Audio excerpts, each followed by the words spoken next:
예, 이번 차시에는 매출 채권에 대해서 소개를 드리겠습니다. 이 매출 채권은 아시겠지만 대부분 회사가 가지고 있는 아주 중요한 계정이고요. 매출 채권 자체에 대한 문제보다는 아마 대손충당금이나 대손상각비에 대해서 아주 관심들이 많으실 거라고 생각이 됩니다. 제가 이제 매출 채권에 대한 논의를 좀 쉽게 하기 위해서 또 사례 하나를 설명드리겠습니다. 자, 예를 들어서 매출 채권 명세서라는 걸 보겠습니다.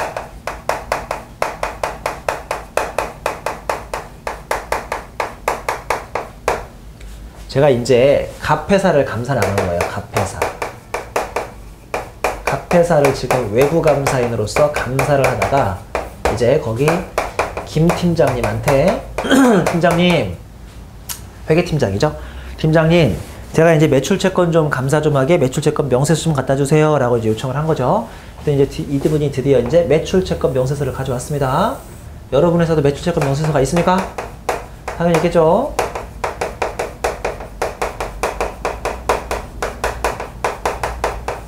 요거는 거래처 이름이네요. 요거는 금액이네요.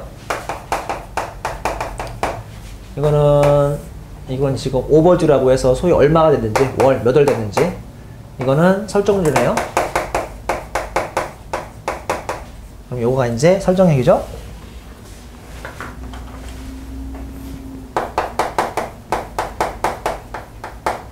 잘 보세요. 여러분 회사는 이렇게 하고 있나 안 하고 있나? 거래처 A 거래처, B 거래처, C 거래처, D 거래처.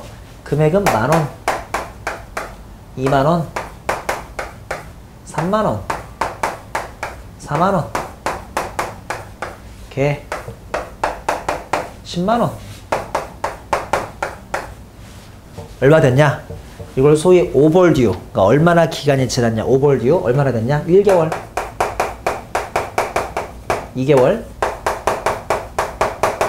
8개월, 15개월. 자, 우리 롤플레이 한번 할까요? 롤플레이. 제가 이제 임액회사, 상대방 김 팀장님. 팀장님, 임액회사요. 왜요? 저 매출채권 명세서를 보니까 좀 특이한 게 있습니다. 뭔데요? 얘기해보세요. 저기, 팀장님, 고지고대로 말하셔야 돼요. 꾸미시면 안 돼요. A 거래처 만원 받을 수 있어요? 자신 있습니까? 그럼 팀장님이 뭐라고 그러겠어요? 임액회사, 우리 이런 얘기는 그만합시다. A 거래처는 당연히 받을 수 있죠. 여러분 생각은 어때요? 받을 수 있습니까? 받을 수 있습니다. 왜냐하면 우리 일반적으로 법인 대 법인끼리는 아시다시피 현금으로 하지 않고 외상으로 거래하니까 이 한 1개월쯤 된 것은 너무 정상 채권일 수도 있죠. 안 잡습니다. 아무것도. 여기도 안 잡히겠죠. 저기 팀장님, B 거래처 받을 수 있습니까? 2만원? 여러분 생각 어떻습니까? 받을 수 있습니까? 없습니까? 받을 수 있죠. 왜냐면 1개월짜리나 2개월짜리는 어찌 보면 실무에서 정상 채권이라니까요. 그럼 이것도 받을 수 있겠죠. 김 팀장님, 딱 걸렸어요. C 거래처 3만원 됐습니다. 3만원인데 8개월 됐습니다. 받을 수 있습니까? 그러면 김 팀장도 이제 민망한 거죠. 임액회사, 내가 이거는 말이야 자신이 없으니까 내가 담당자한테 한번 물어볼게요. 이런다고요. 그럼 제가 이제 그래요. 빨리 물어보세요. 그러면 이제 김 팀장님이 글쎄요. 제가 감사하기 전날 이미 다 요거를 예측해가지고 다 입을 맞춰놓지 않나 싶어요. 일반적으로. 마치 저 들으라는 듯이 야, 이 대리 C거래처 돈 받을 수 있냐 없냐? 이렇게 물어봅니다. 그럼 이 대리도 마치 저를 들으라는 듯이 크게 팀장님, 어제 C거래처 전화하니까 전화 받던데요? 뭐 이런 알쏭달쏭한 대답을 하시는 거죠. 아니, 막말로요. C거래처가 전화 받는지 안 받는지랑 내가 C거래처한테서 돈 받는지 안 받는지가 뭔 상관입니까?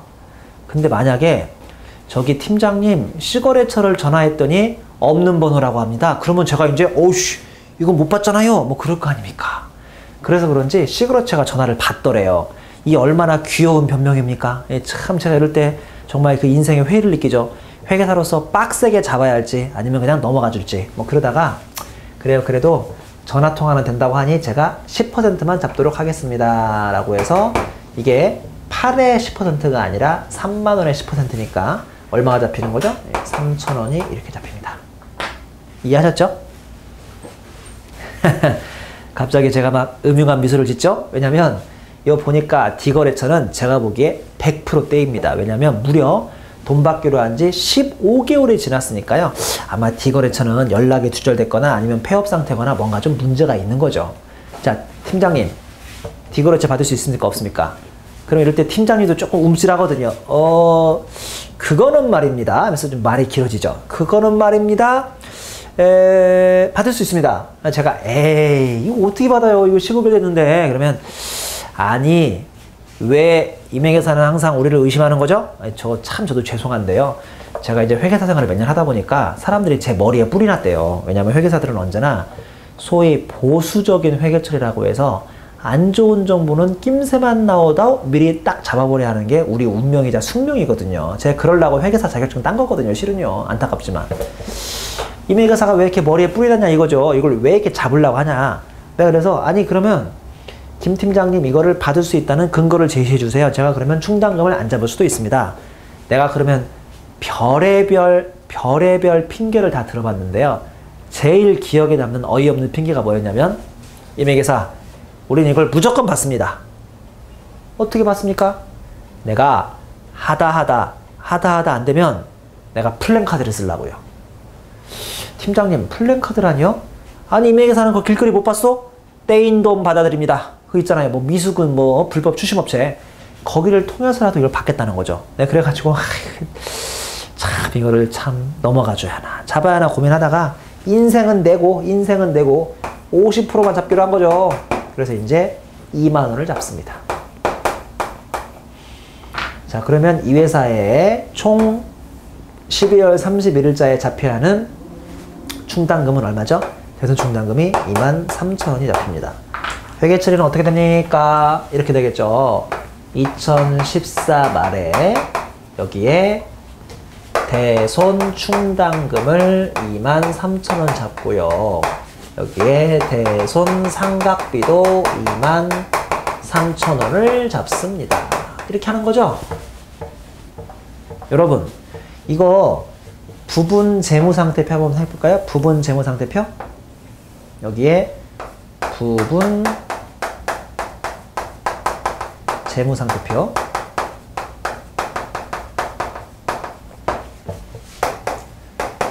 현금 및 현금성 자산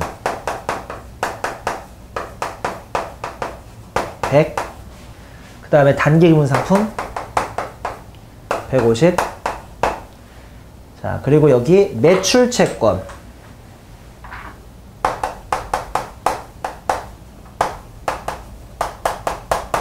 보다시피 얼마죠? 10만원 그리고 가로 열고 거기에 대손 충당금 23,000원인가요? 그래서 이 회사는 매출채권을 소위 순액이라고 하죠. 순액으로 잡으면 약 77,000원 정도를 받을 수 있다고 생각하는 거죠. 이해하셨죠? 자, 근데요 2015년 중에 뭐 어이없게 만약에 B거래처가 최종 부도로 판단해서 우리가 이 회사의 채권을 제각한다고 가정합니다. 그러면 뜻밖의 매출채권 B거래처를 먼저 보냈습니다. 저세상으로. 그러면 2만원이 없어지죠. 그럼 여기에 2만원을 다시 대손상각비를 잡는 게 아니라 뭐를 없앱니까? 대손 충당금을 이렇게 없애는 회계처리죠. 자, 제가 몇 가지 좀 특이사항을 좀 말씀드릴까 합니다. 몇 가지 특이사항. 자, 첫 번째 특이사항. 요거 있잖아요. 23,000원. 이 노란색 숫자는 여러분 기업 담당자 입장에서 클수록 좋은 숫자인가요? 작을수록 좋은 숫자인가요? 아, 뭐 어이없다고요, 질문이? 그렇죠. 질문이 어이없죠. 왜냐면 이 숫자는 너무 당연하지만 작을수록 좋죠. 이 숫자가 크면 클수록 내가 받을 수 있는 돈을 못 받는다라는 것을 우리가 재무제표에 만방에 그대로 자수하는 거에 불과하니까 어떻게든 이 숫자는 줄이고 싶은 게 우리 기업 담당자들의 이 속내 중에 하나죠. 맞죠? 이게 많이 잡힐수록 우리 회사의 손익은 좋아지니까요? 안 좋아지니까요? 안 좋아지니까 이거는 어떻게든 조금 잡기로 원할 겁니다. 자, 그러면 또 퀴즈. 이게 결정되는 것은 누구에 의해서 결정이 되는 거죠? 요 라인, 거래처 라인인가요? 금액 라인인가요? 몇 개월 되는지 월 라인인가요? 설정률 때문에 결정되는 건가요? 뭐죠? 제일 중요한 게 아시다시피 뭡니까? 설정률이죠. 설정률. 여기에 따라서 이게 0%면 0, 이게 10%면 얼마, 이게 50%면 얼마가 결정되니까 이 그림에서 이 설정률이 가장 중요한 요소입니다. 그러면 제가 또 여쭤보죠. 이 설정률은 누가 결정합니까? 여러분이 즉 결산하는 회사에서 결정합니까? 아니면 외부 감사인이 결정합니까? 이거 누가 결정하죠? 이거 누가 결정합니까? 이거 당연히 회사가 결정합니다. 우리 감사인이 결정하는 거 아닙니다. 회사가 결정하면 감사인을 한번 리뷰를 할 뿐이죠. 이게 정말 논리적인지 아닌지. 자, 그러면 회사는 뭐에 의해서 이걸 결정하죠? 과거 대손 경험률에 의해서 이걸 결정하는 겁니다. 그러니까 실제로 우리 회사가 0에서 6개월 된 거는 떼인 적 없이 전액받았으면 0%, 7에서 12개월 된 것은 90%는 받았지만 10%는 못 받았으면 10%, 그리고 13개월에서 24개월 된 것은 평균적으로 절반은 받았고 절반은 못 받았다면 50%, 마지막으로 24개월 넘은 것은 단 한 번도 받은 적이 없다면 그때는 24개월 넘은 채권에 대해서는 100%인데 여기는 거기까지 쓰진 않았죠. 이걸 한마디로 뭐라고 하냐면 과거 경험률 연령 분석법이라고 부릅니다. 연령 분석법.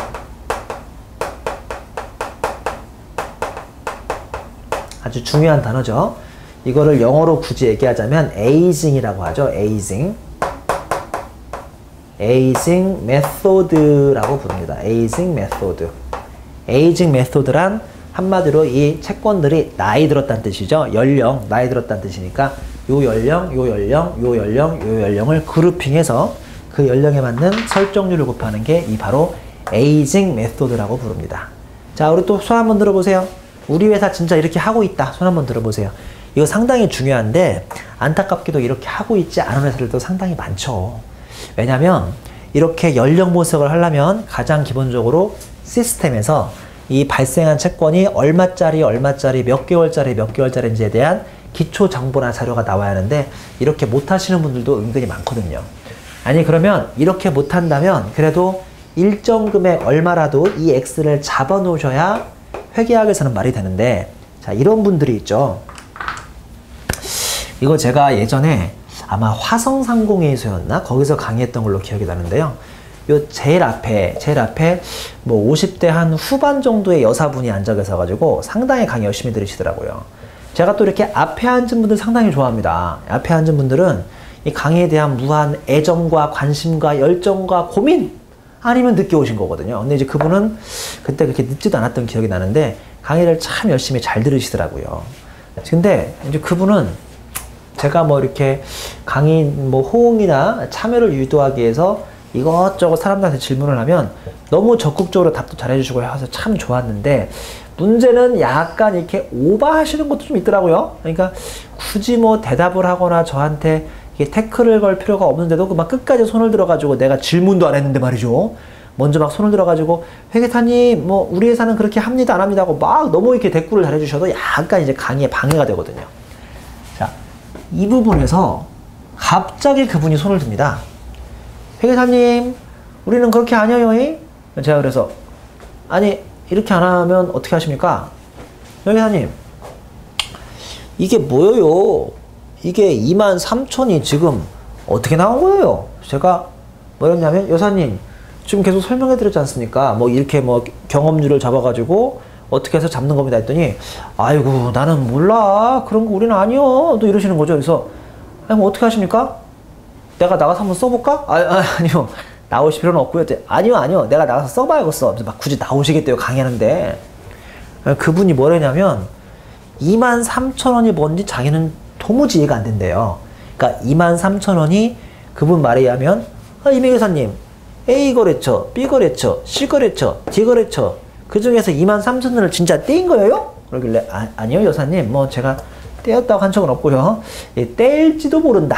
소위 보수주의 회계처리 또는 발생주의 회계처리에서 떼일지도 모른다. 그걸 잡은 거다 그랬더니 아이고 우리는 그렇게 아니요.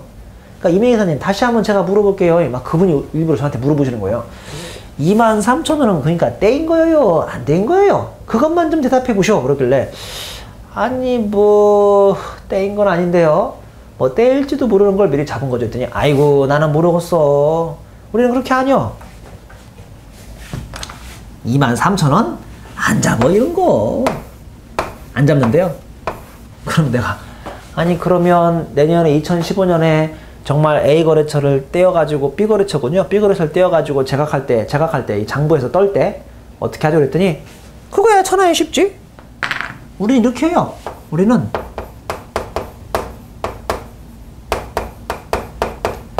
매출채권 B가 망했다. 제각을 한다. 그럼 어떻게 하겠어요? 대손 충당금을 잡아놓은 적이 없으니까 뭐를 잡겠습니까? 대손 삼각비를 잡겠죠.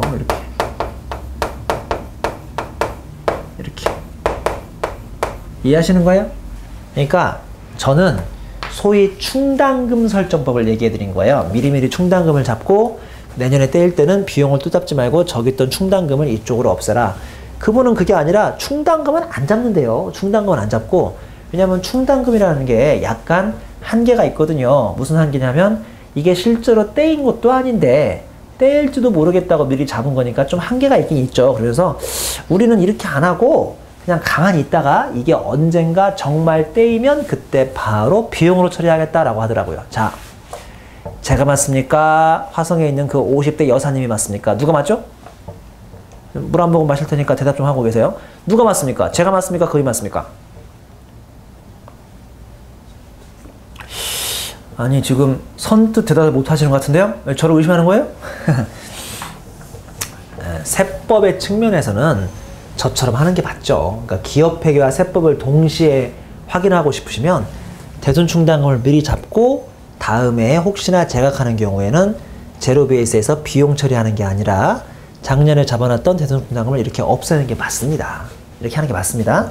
그러니까 기본적으로 매출 채권이 있다면 어느 정도 소정의 금액을 대손충당금을 잡아놔야 하는 것이지, 매출 채권만 덜렁 있고 대손충당금을 전혀 안 잡으면 좀 회계 좀 할 줄 알거나 뭔가 좀 지식이 있는 분들은 아이고 이 회사는 회계 처리가 빵점이네, 이게 뭐야 이거 하나도 안 잡았어 라고 해서 되게 좀 비웃을 겁니다. 이 하나도 안 잡는 회사는 보통 어디냐면 단 한 번도, 역사상 단 한 번도 매출 채권이 떼인 적이 없는 회사, 아마 그런 회사들이 이게 그냥 가만히 안 잡는 게 일반적인데요. 그러기가 상당히 쉽지 않죠. 그러니까 웬만하면 대손충당금을 합리적으로 기업회계에서 설정해서 세법에서 잡으시는 게 맞다 이거죠. 자, 근데 제가 여기까지는 기업회계를 얘기했습니다. 근데 세법에서는 어떨까요? 세법. 자, 세법에서 이거 상당히 중요한 말인데요. 세법은 세법상 충당금은 세법은 모든 거를 확실한 걸 좋아하거든요. 확실한 거. 확실한 걸 좋아하는데 이 충당금 자체가 어찌 보면 화성에 있는 그 50대 여사분 말처럼 불투명하고 불확실한 거거든요. 그러니까 세법은 이 충당금을 확실성에서 보기에는 한도까지만 인정해 줍니다. 한도 내 인정. 그 한도는 몇 퍼센트라고 생각하시면 되죠? 그 한도는 바로 1%입니다. 1%. 자, 여러분 좋은 거 배우셨죠? 1%라고 하면 지금 다 뜻도 모르고 지금 막 그 책에다가 또는 교재에다가 1%를 쓰실 텐데 그러면 안 돼요. 뭐의 1%인지를 아셔야죠? 뭐의 1%죠? 바로 이거죠. 기말 대상, 기말의 설정 대상 채권 있죠? 요거의 1%밖에 인정이 안 된다 이겁니다. 자, 쉽게 얘기해서 이 회사를 예를 들면 지금 매출 채권이 얼마 있습니까? 얼마 있냐면 10만 원 있죠? 그 10만의 1%밖에 인정이 안 된다고요. 그러면 그 10만 원 1%면 세법상 한도 나옵니까? 세법상 한도는 10만 원 곱하기 1%에 지나지 않으니까 1000원이, 고작 1000원이 한도에 잡힙니다. 한도가 어때요? 대단히 작죠. 그러면 이 회사는 한도가 1000원인데 지금 23,000원이나 잡으면서 이렇게 오바를 해버렸으니 23,000원을 미안하지만 한도 초과네요. 송금불산입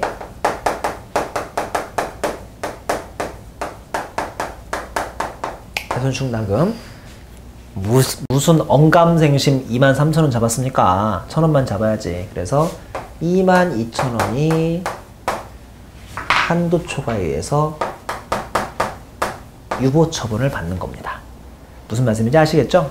결론적으로 세법상 한도는 1%입니다. 1%. 매우 작습니다. 1%. 자, 제가 보기에는 제가 결국은 중소기업 회계 담당자들의 대손충당금을 설정하는 방법을 결론적으로 마무리를 하자면 일단은 기업회계. 기업회계에서는 무슨 방식으로 잡아야죠? 기업회계에서는 소위 과거 경험률을 통해서 연령분석법으로 그 몇 개월 될 것을 그룹핑을 한 다음에 거기에 우리 회사의 지난 과거 경험률을 곱해가지고 최선으로 추정하는 게 맞기는 맞죠.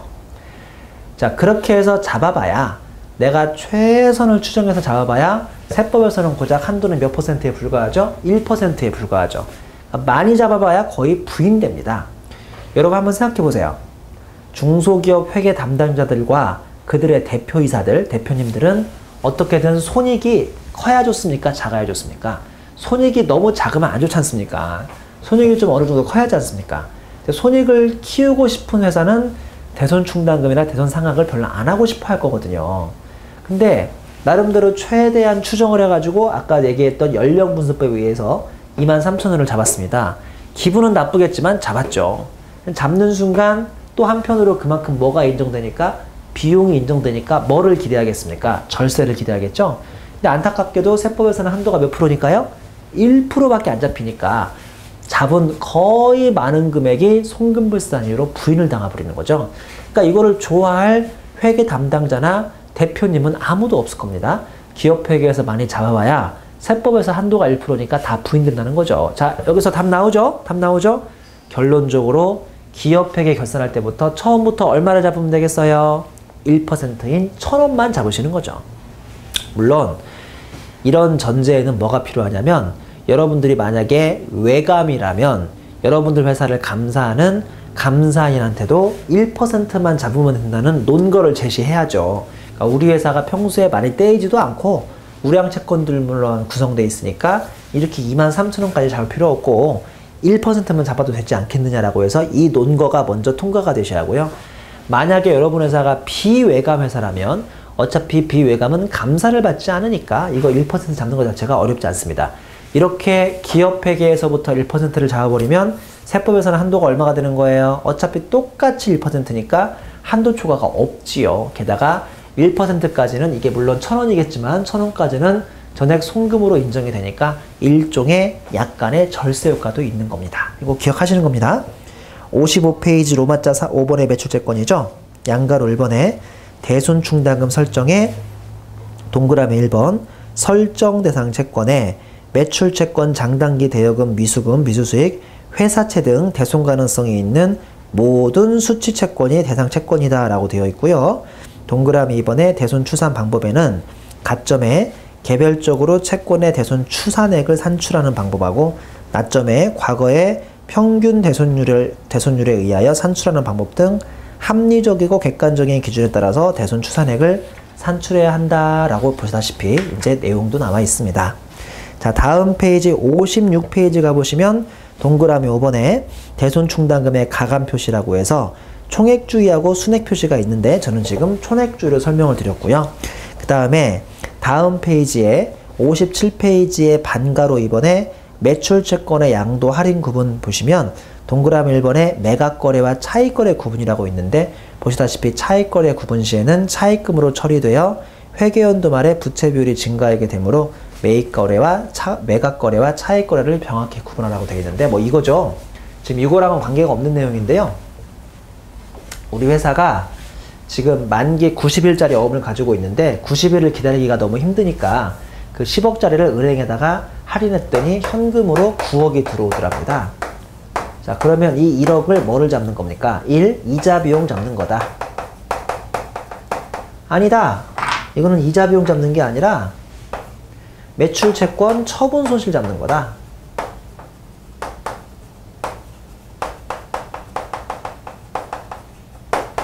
여러분 생각 어떻습니까? 둘 다 가능하죠?